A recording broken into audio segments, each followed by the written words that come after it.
Shalom, puji Tuhan, hari ini berakar dalam firman sudah sampai di hari yang ke-6 dan pembacaan kita terdapat dalam kitab Kejadian pasal yang ke-16 sampai pasal yang ke-18. Mari kita berdoa. Terima kasih Tuhan buat hari ini, dan kami terus buka hati kepada Engkau untuk Tuhan berbicara kepada kami setiap hari lewat kebenaran firman-Mu, karena firman-Mu adalah kekuatan kami. Terpujilah Engkau dalam nama Tuhan Yesus. Amin. Puji Tuhan, mari kita langsung mulai Kejadian 16. Hagar dan Ismail. Adapun Sarai istri Abram itu tidak beranak. Ia mempunyai seorang hamba perempuan orang Mesir, Hagar namanya. Berkatalah Sarai kepada Abraham, "Engkau tahu Tuhan tidak memberi aku melahirkan anak. Karena itu baiklah, hampiri hambaku itu. Mungkin oleh dialah aku dapat memperoleh seorang anak." Dan Abraham mendengarkan perkataan Sarai. Jadi Sarai istri Abraham itu mengambil Hagar hambanya orang Mesir itu, yakni ketika Abraham telah 10 tahun tinggal di tanah Kanaan, lalu memberikannya kepada Abraham suaminya untuk menjadi istrinya.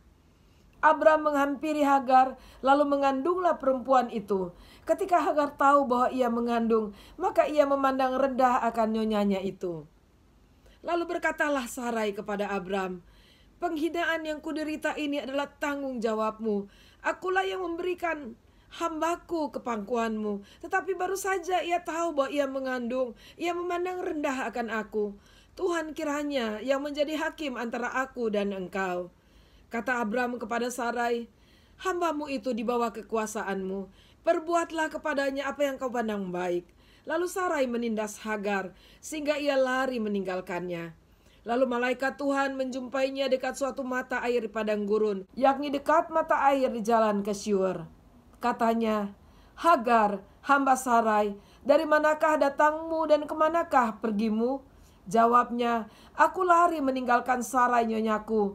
Lalu kata malaikat Tuhan itu kepadanya, "Kembalilah kepada nyonyamu, biarkanlah engkau ditindas di bawah kekuasaannya." Lagi kata malaikat Tuhan itu kepadanya, "Aku akan membuat sangat banyak keturunanmu, sehingga tidak dapat dihitung karena banyaknya."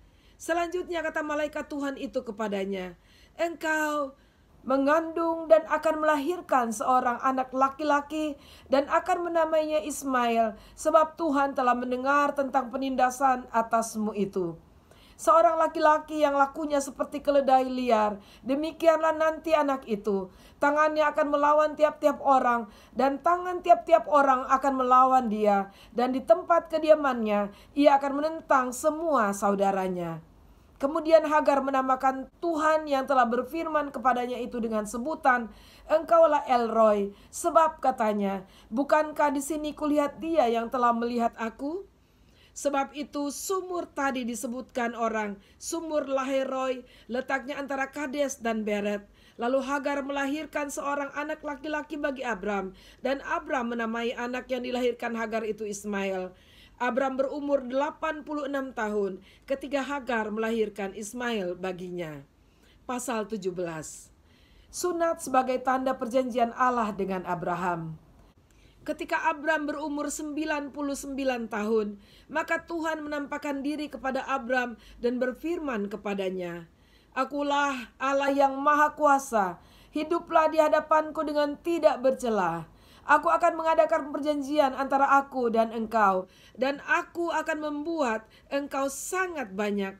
Lalu sujudlah Abram, dan Allah berfirman kepadanya, "Dari pihakku, inilah perjanjianku dengan engkau. Engkau akan menjadi bapa sejumlah besar bangsa. Karena itu namamu bukan lagi Abram, melainkan Abraham. Karena engkau telah kutetapkan menjadi bapa sejumlah besar bangsa.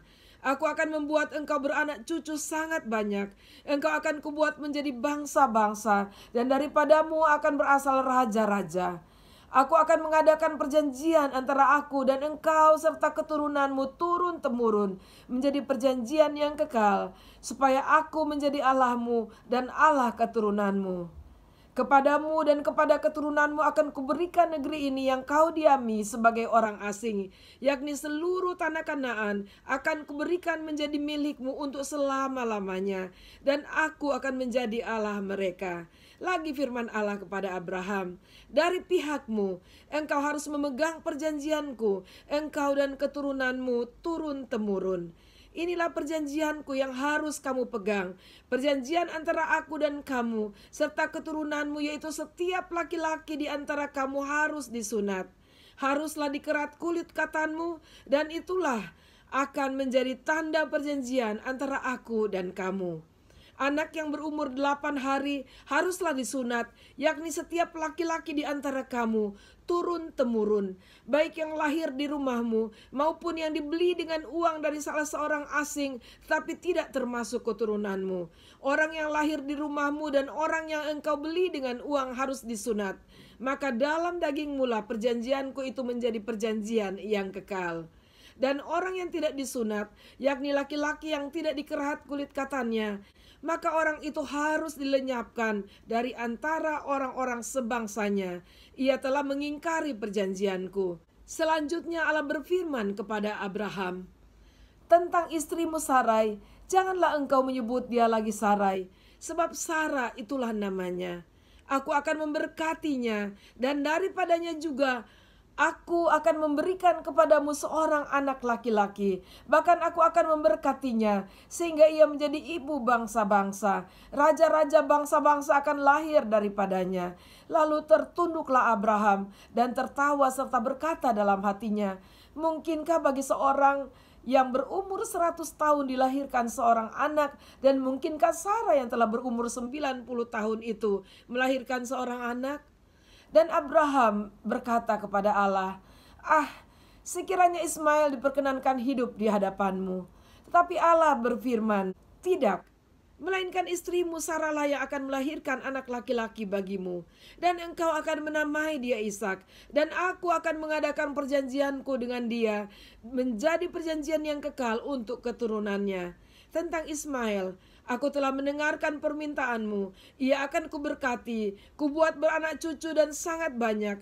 Ia akan memperanakan 12 raja, dan aku akan membuatnya menjadi bangsa yang besar. Tetapi perjanjianku akan kuadakan dengan Ishak yang akan dilahirkan Sarah bagimu. Tahunnya akan datang pada waktu seperti ini juga. Setelah selesai berfirman kepada Abraham, naiklah Allah meninggalkan Abraham. Setelah itu Abraham memanggil Ismail anaknya dan semua orang yang lahir di rumahnya, juga semua orang yang dibelinya dengan uang, yakni setiap laki-laki dari isi rumahnya. Lalu ia mengerat kulit katan mereka pada hari itu juga, seperti yang telah difirmankan Allah kepadanya. Abraham berumur 99 tahun ketika dikerat kulit katannya, dan Ismail anaknya berumur 13 tahun ketika dikerat kulit katannya. Pada hari itu juga Abraham dan Ismail anaknya disunat, dan semua orang dari isi rumah Abraham, baik yang lahir di rumahnya maupun yang dibeli dengan uang dari orang asing, disunat bersama-sama dengan dia. Pasal 18. Allah mengulang menjanjikan seorang anak laki-laki kepada Abraham. Kemudian Tuhan menampakkan diri kepada Abraham dekat pohon tarbantin di Mamre, sedang ia duduk di pintu kemahnya waktu hari panas terik. Ketika ia mengangkat mukanya, ia melihat 3 orang berdiri di depannya. Sesudah dilihatnya mereka, ia berlari dari pintu kemahnya menyongsong mereka, lalu sujudlah ia sampai ke tanah, serta berkata, Tuanku, jika aku telah mendapat kasih Tuanku, janganlah kiranya lampaui hambamu ini. Biarlah diambil air sedikit, basuhlah kakimu dan duduklah beristirahat di bawah pohon ini. Biarlah ku ambil sepotong roti supaya tuan-tuan segar kembali. Kemudian bolehlah tuan-tuan meneruskan perjalanannya, sebab tuan-tuan telah datang ke tempat hambamu ini. Jawab mereka, perbuatlah seperti yang kau katakan itu. Lalu Abraham segera pergi ke kemah mendapatkan Sarah serta berkata, segeralah ambil 3 suka tepung yang terbaik, remaslah itu dan buatlah roti bundar. Lalu berlarilah Abraham kepada lembu sapinya. Ia mengambil seekor anak lembu yang empuk dan baik dagingnya, dan memberikannya kepada seorang bujangnya. Lalu orang ini segera mengolahnya. Kemudian diambilnyalah dadih dan susu serta anak lembu yang telah diolah itu. Lalu dihidangkannya di depan orang-orang itu. Dan ia berdiri di dekat mereka di bawah pohon itu, sedang mereka makan. Lalu kata mereka kepadanya, di manakah Sarah istrimu? Jawabnya, di sana di dalam kemah.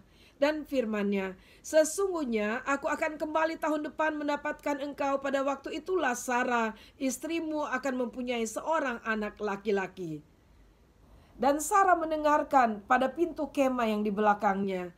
Adapun Abraham dan Sarah telah tua dan lanjut umurnya, dan Sarah telah mati haid. Jadi tertawalah Sarah dalam hatinya, katanya, akan berahikah aku setelah aku sudah layu, sedangkan Tuhanku sudah tua? Lalu berfirmanlah Tuhan kepada Abraham, mengapakah Sarah tertawa dan berkata, sungguhkah aku akan melahirkan anak sedangkan aku telah tua? Adakah sesuatu apapun yang mustahil untuk Tuhan? Pada waktu yang telah ditetapkan itu, tahun depan, aku akan kembali mendapatkan engkau. Pada waktu itulah Sarah mempunyai seorang anak laki-laki. Lalu Sarah menyangkal, katanya, aku tidak tertawa, sebab ia takut. Tetapi Tuhan berfirman, tidak, memang engkau tertawa. Doa syafaat Abraham untuk Sodom. Lalu berangkatlah orang-orang itu dari situ dan memandang ke arah Sodom. Dan Abraham berjalan bersama-sama dengan mereka untuk mengantarkan mereka. Berpikirlah Tuhan, apakah aku akan menyembunyikan kepada Abraham apa yang hendak kulakukan ini? Bukankah sesungguhnya Abraham akan menjadi bangsa yang besar serta berkuasa, dan oleh dia segala bangsa di atas bumi akan mendapat berkat? Sebab aku telah memilih dia, supaya diperintahkannya kepada anak-anaknya dan kepada keturunannya, supaya tetap hidup menurut jalan yang ditunjukkan Tuhan, dengan melakukan kebenaran dan keadilan, dan supaya Tuhan memenuhi kepada Abraham apa yang dijanjikannya kepadanya. Sesudah itu berfirmanlah Tuhan, sesungguhnya banyak keluh kesah orang tentang Sodom dan Gomora, dan sesungguhnya sangat berat dosanya. Baiklah aku turun untuk melihat apakah benar-benar mereka telah berkelakuan seperti keluh kesah orang yang telah sampai kepadaku atau tidak. Aku hendak mengetahuinya. Lalu berpalinglah orang-orang itu dari situ dan berjalan ke Sodom. Tetapi Abraham masih tetap berdiri di hadapan Tuhan. Abraham datang mendekat dan berkata, apakah engkau akan melenyapkan orang benar bersama-sama dengan orang fasik? Bagaimana sekiranya ada 50 orang benar dalam kota itu? Apakah engkau akan melenyapkan tempat itu? Dan tidakkah engkau mengampuninya karena ke-50 orang benar yang ada di dalamnya itu? Jauhlah kiranya daripadamu untuk berbuat demikian, membunuh orang benar bersama-sama dengan orang fasik, sehingga orang benar itu seolah-olah sama dengan orang fasik. Jauhlah kiranya yang demikian daripadamu. Masakan hakim segenap bumi tidak menghukum dengan adil? Tuhan berfirman, jika aku dapati 50 orang benar dalam kota Sodom, aku akan mengampuni seluruh tempat itu karena mereka. Abraham menyahut, sesungguhnya aku telah memberanikan diri berkata kepada Tuhan, walaupun aku debu dan abu, sekiranya kurang 5 orang dari ke-50 orang benar itu, apakah engkau akan memusnahkan seluruh kota itu karena yang 5 itu? Firman-Nya, aku tidak memusnahkannya jika kudapati 45 di sana. Lagi Abraham melanjutkan perkataannya kepadanya, sekiranya 40 didapati di sana. Firman-Nya, aku tidak akan berbuat demikian karena yang 40 itu. Katanya, janganlah kiranya Tuhan murka. Kalau aku berkata sekali lagi, sekiranya 30 didapati di sana. Firman-Nya, aku tidak akan berbuat demikian jika kudapati 30 di sana. Katanya, sesungguhnya aku telah memberanikan diri berkata kepada Tuhan, sekiranya 20 didapati di sana. Firman-Nya, aku tidak akan memusnahkannya karena yang 20 itu. Katanya, janganlah kiranya Tuhan murka kalau aku berkata lagi sekali ini saja, sekiranya 10 didapati di sana. Firman-Nya, aku tidak akan memusnahkannya karena yang 10 itu. Lalu pergilah Tuhan setelah ia selesai berfirman kepada Abraham, dan kembalilah Abraham ke tempat tinggalnya. Haleluya, saudara, kita telah membaca firman Tuhan yang syarat pesan. Namun mari hari ini saya ingin mengajak saudara merenungkan apa yang terjadi dengan Hagar, budak dari Sarai yang diserahkan kepada Abraham, dan Hagar mengandung dan akhirnya menerima penindasan dari Sarai nyonyanya.